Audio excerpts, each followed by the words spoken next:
გამარჯობა ბატონო ოლივერ, დიდი მადლობა სტუდიაში სტუმრობისთვის, თქვენი დროისთვის, ვისარგებლებთ ამ შემთხვევით და რამდენიმე კითხვას დაგისვამთ დღეს საქართველოში, მსოფლიოში მიმდინარე მოვლენებზე და მათ გავლენაზე ჩვენს ქვეყანაზე. Gamajova Maya, and thank you very much for having me today. It's great to be here with you. რა თქმა უნდა, ძირითადი ფოკუსი კონფლიქტზეა დღეს და ჩვენს სიტუაციაზე, ქართულ-აფხაზურ კონფლიქტზე და გამოწვევებზე, რაც დგას საქართველოს წინაშე, თუმცა არ შემიძლია არ გამოვეხმაურო შიდა პოლიტიკურ ამბებს, საქართველოში მიმდინარე მოვლენებს, ვგულისხმობ კანონს უცხოური აგენტის შესახებ, მოკლედ რომ ვთქვათ, თუ ბრიტანეთის საელჩომ გააკეთა უკვე განცხადება და გამოეხმაურა, მაგრამ მინდა თქვენს გკითხოთ, შეაფასოთ ეს მოვლენები, რაც დაკავშირებულია საქართველოს პარლამენტის მიერ პირველი მოსმენით მიღებულ კანონპროექტთან დაკავშირებით უცხოური გავლენის გამჭვირვალობის შესახებ. დავამატებ რა გავლენა შეიძლება მოახდინოს ამ კანონპროექტის მიღებამ საბოლოო მოსმენით სტრატეგიულ პარტნიორებთან ურთიერთობის თვალსაზრისით, კანდიდატის სტატუსის ბედის თვალსაზრისით. Absolutely, thank you. And as you say, Maya, we as the UK, our position we have expressed in a statement that we have issued publicly, and that is that we are concerned about the reintroduction of the draft legislation on transparency of foreign influence, and we're also concerned about some of the accompanying rhetoric about alleged interference of donors in Georgian internal politics. The UK-Georgia partnership is a long and really important partnership for the UK. We have worked really hard with the Georgian government over the years to provide support to Georgian society across a whole range of areas. Our support for civil society and independent media has been a really important pillar in that work. It is something that we are very proud of and something that we have worked hard to help Georgian society. Our concern is that this proposed legislation will make it harder for Georgia's friends, and that includes the UK, to support Georgia's democratic and economic development. And we as the UK across the world support an open civil society. That is the same in Georgia, it is the same in everywhere else that we operate. And particularly in Georgia, we see that has an impact on Georgians. We provide help on conflict resolution with civil society, we support independent media, we help with parliament and public sector reform. It always also goes to issues like welfare services for military veterans. All of this work is done in partnership with the government, but also in partnership with civil society, and we want that to continue. And so our position in terms of this legislation, in our view, is that we are concerned that it will make some of this work harder and harder for us to achieve together with Georgia and Georgian government, but also together with civil society. მადლობა, იმედი ვიქონიოთ, რომ უარესი სცენარით არ განვითარდება ეს მოვლენები. ბოლო 2 წელის განმავლობაში ძალიან ბევრი შეიცვალა, მათ შორის ვგულისხმობ უკრაინის ომს, მის გავლენას, მსოფლიოში მიმდინარე სხვა გეოპოლიტიკურ მოვლენებს, მნიშვნელობას და ცხელ წერტილებს. რა თქმა უნდა, საქართველოს დიდი გამოწვევების წინაშე დგას ახლა და მის გათვალისწინებით, რომ ჩვენ გვაქვს დაურეგულირებელი კონფლიქტი. აი ამასთან დაკავშირებით მინდა გითხოთ, ამ ეტაპზე რა გამოწვევების წინაშე ვდგავართ, ვგულისხმობ განცხადებებს ოჩამჩირისში რუსული ბაზის განთავსების შესახებ. როგორ ფიქრობთ, ეს სპორტი რაღაც პოზიციური რაღაც უკაცრავად ეს პორტი რაღაც პასიური დისლოცირების ადგილი იქნება თუ აქტიურის და აქტიურის შემთხვევაში რა გავლენა შეიძლება მოყვეს ამას, აქვს თუ არა უკრაინას ლეგიტიმური უფლება რომ თქვათ დაარტყას ამ პორტს. Absolutely, thank you. And I mean, part of the partnership that I talked about, one of the strongest pillars for us is that we have, for the entire time, been a long supporter of Georgian sovereignty and territorial integrity. that is based on core principles of international law and on the UN Charter, which is for us and for most of our partners the most important principle under which international politics operates. And that is what we as the UK are trying to defend here in Georgia, but also around the world. And in that context, when it comes to Abkhazia, Russia's military presence there, as well as South Ossetia, is illegal. It is an unlawful invasion of Georgian territory, and it violates Georgia's territorial integrity. We repeatedly call for Russia to uphold its obligations under the 2008 ceasefire agreement, which currently it is not doing. And we've seen the reporting about a possible military base in Oshintira.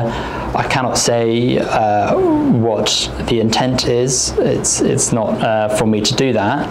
But for the UK at least, this is part of a series of steps that Russia take that is destabilizing for Georgia and that is making it harder for us to resolve the conflicts here in Georgia.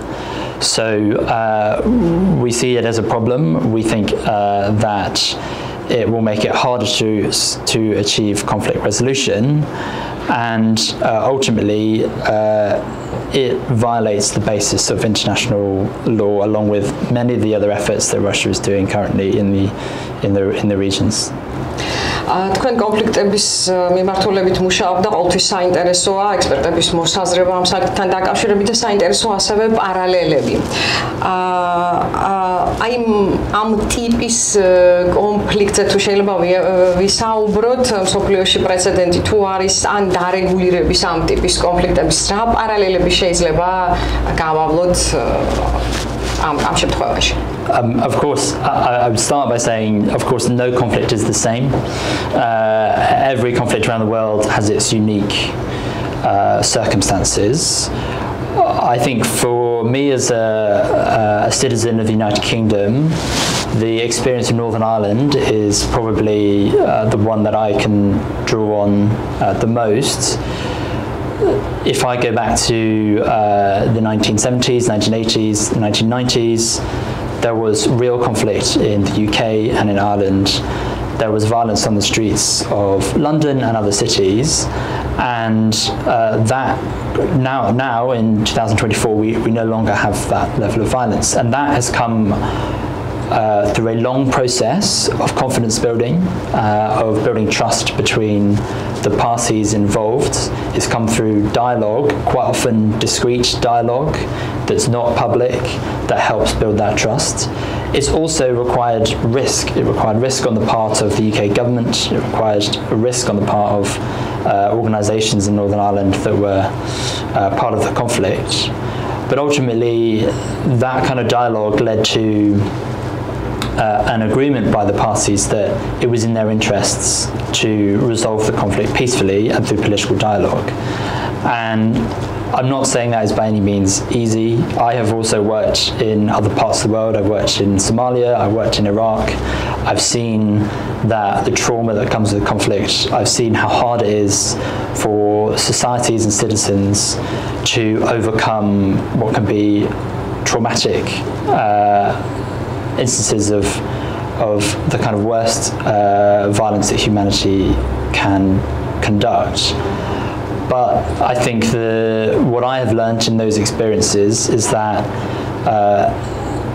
there is nothing better than trying to find ways of engaging in dialogue, because whether it's on the most contentious political issues or whether it's on something that is very not political at all, that is the way in which you build an understanding, which means that the use of violence is not a tool that is seen as a way of pursuing what your objectives are. So I think in the case of Georgia and Abkhazia, South Ossetia, it's very hard to say there is one single thing that can solve these conflicts. They are really difficult and really challenging. But I would say that what we have learned in the UK and Northern Ireland, but what I've seen elsewhere, is that it has to be the basis that communication and dialogue, however difficult, has to maintain throughout that process if you are to have any hope of getting to a point where there is a resolution, or at least there is the reduction in violence that can support communities. Ну, რა თქმა უნდა, მზა რეცეპტები არ არსებობს, მაგრამ საინტერესოა სხვისი გამოცდილების გაზიარება და რა თქმა უნდა, დიალოგზეა საუბარი და სამოქალაქო საზოგადოებაზე წნეხი სხვათა შორის საქართველოს აფხაზეთის რეგიონშიც მიმდინარეობს ახლა და რუსული პროპაგანდა ძლიერდება. ამ კონტექსტში რამდენად დიდ მნიშვნელობა ენიჭება აი ჰიბრიდული ომის წინააღმდეგ მიმართულ ღონისძიებებს დიდი ბრიტანეთის საელჩო და მთავრობა ძალიან დიდ ძალისხმევას დებს ამ მიმართულებით თანამშრომლობაში. თუ შეიძლება ამის შესახებაც გვითხარით. Absolutely. I mean, I would start by saying that within the UK we face a lot of the challenges that you face here in Georgia. This is some of the threats in the modern world is not unique to Georgia. It is across Europe. It is across the Western world. In the UK, we have been through a process of updating our strategic thinking on our security concerns, and that process, known as the integrated review, concluded that Russia and some of the tactics and techniques that Russia is using to destabilize Europe is one of our, as the UK, one of our biggest security risks. And so we see that in the form of, as you say, hybrid warfare. That includes disinformation, information operation campaigns that seek to destabilize society. That includes sophisticated use of cyber warfare to try and attack our infrastructure and our telecom systems. We also see Russia pursuing military and political conflicts around the world that undermine the basis of the international system. Of course, Ukraine being the most horrendous example at the moment, but of course that was experienced here in Georgia as well in 2008 and before. All of these things come together as part of a package of hybrid warfare. In Georgia, this is one of our priorities, is to help the Georgian government deal with these problems. We have a set of cyber programs where we work with the Georgian government, we work with civil society to increase awareness of the cyber risks facing citizens. We are working with the government to try and increase the capability to respond to cyber threats when they come in. We also are working on tackling disinformation, so we work with media outlets, and we also work with organizations here that are exposing fake and false information that is circulating online, and trying to help citizens and individuals in Georgia be able to tell the difference between fake news and accurate news.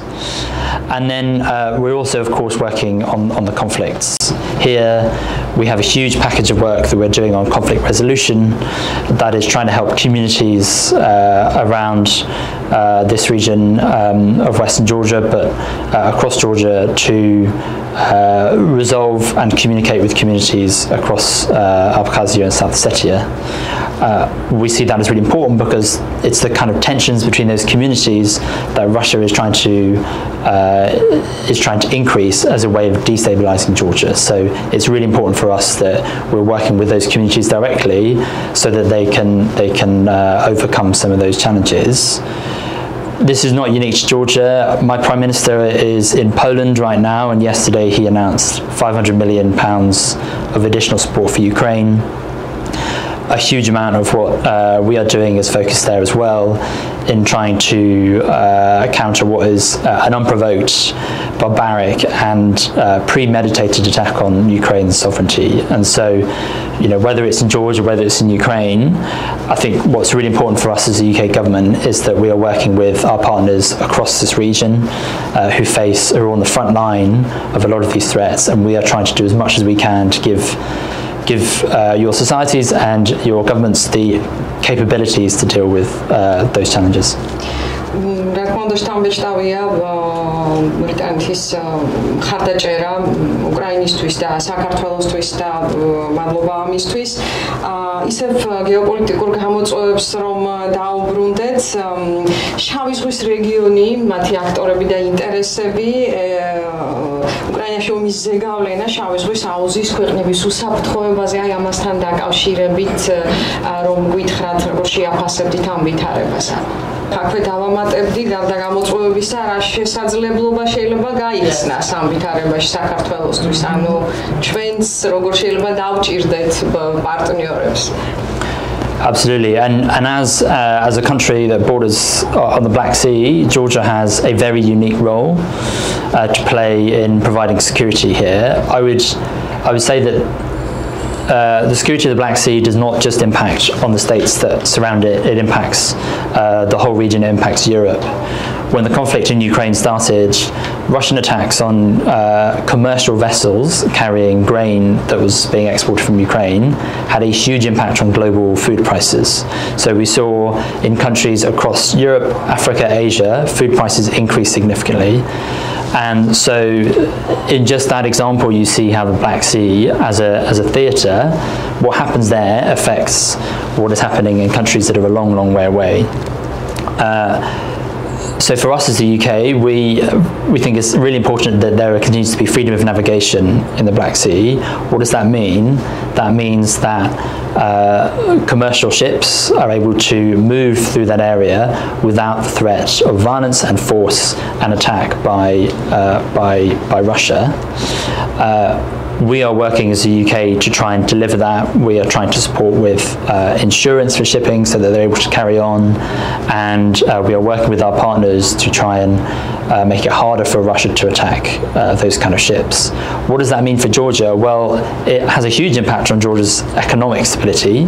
Of course, it is vital that Georgia is able to use the Black Sea as a corridor for exporting goods and for importing goods, and it's really important that theatre doesn't become an area where there is significant security risks, both for the coastline but also for Georgia's territory. And I think it is for the Georgian government to decide how it wants to engage, but as a partner of Georgia, we would welcome Georgia's views and input into how we as a community of European states keep the Black Sea safe and how we keep it open for shipping, for the freedom of navigation that ensures there is economic prosperity, but also that it ensures that there is safety and security for what is, in many cases, civilians who are operating for the benefit of all of us. და ბოლოს მინდა გკითხოთ ნატოს გაძლიერებაზე ბოლო 2 წლის შესახებ, რაც უკრაინაში რუსეთის შეჭრის შემდეგ განვითარდა, იმ მოვლენებზე მინდა გკითხოთ და ამ ყველაფრის გავლენაზე საერთოდ რეგიონში მიმდინარე მოვლენებზე. Absolutely. Firstly, NATO is a defensive alliance, and it is the most successful defensive alliance in history. What does that mean? It means that the members of NATO have collective security, but also safety from both the historic but also modern threats that face many states today. NATO, for this part of the world, is a really important partner. Georgia is one of NATO's closest partners, and the 2008 Bucharest summit, of course, stated that Georgia would become a member, committed for Georgia to become a member once it succeeds in all the necessary reforms. I think that here NATO is really important for upholding principles of international law. All NATO members are committed to that. We're committed to upholding an international system that respects the sovereignty of states, and that is something that we, as a collection of members, are working to achieve in the Black Sea, in the South Caucasus, in all the parts of the area world that we're operating in.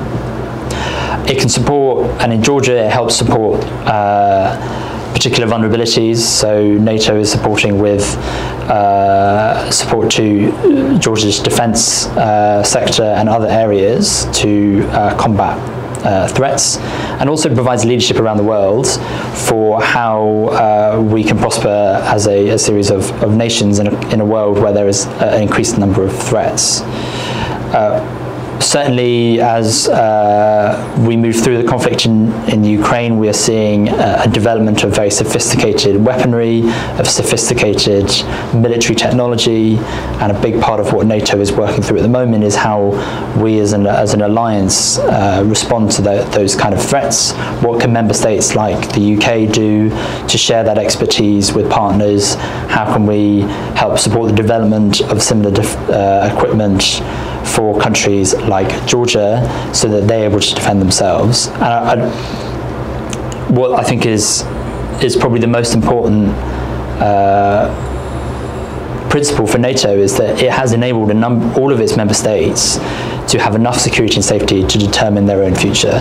And I think when we talk about NATO, it's really important to remember it is a political alliance as well as a military alliance, and that political alliance enables the members of NATO to determine, as sovereign states, what kind of future they want.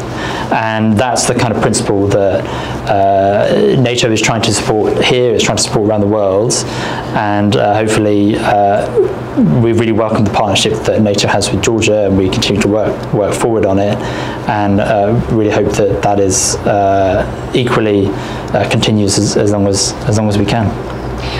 და ბოლოს მინდა გითხრათ რომ რადიო ათინათი ჩვენი მედია ორგანიზაცია ერთ-ერთი ნიშა ჩვენი მედია ორგანიზაციის მუშაობის არის ქართულ-აფხაზური კონფლიქტები და პროექტები რომელსაც ჩვენ ვახორციელებთ დიდი წვლილი ამ პროექტების განხორციელებაში მიუძღვის ბრიტანეთის საელჩოს ბრიტანეთის მთავრობას ასევე და კიდევ ერთხელ ხაზი გაუსვა ამ დიალოგის გაღრმავების მნიშვნელობას და ვისარგებლო შემთხვევით მადლობა გადაგიხადოთ როგორც წარმომადგენელს ამ შემთხვევაში ბრიტანეთის საელჩოს ამ მხარდაჭერისთვის და მადლობა სტუმრობისთვის. Thank you very much, Maya. And all of these topics are difficult, they're challenging, they're complicated. As the UK and as a member of the UK government, it's really great to be here talking to you about them. They're not easy, but it is really important that we're here having an open discussion about what kind of world we want to live in, how we can provide safety, and what the UK and Georgia can do together to move that forward. So thank you. Very much. Did you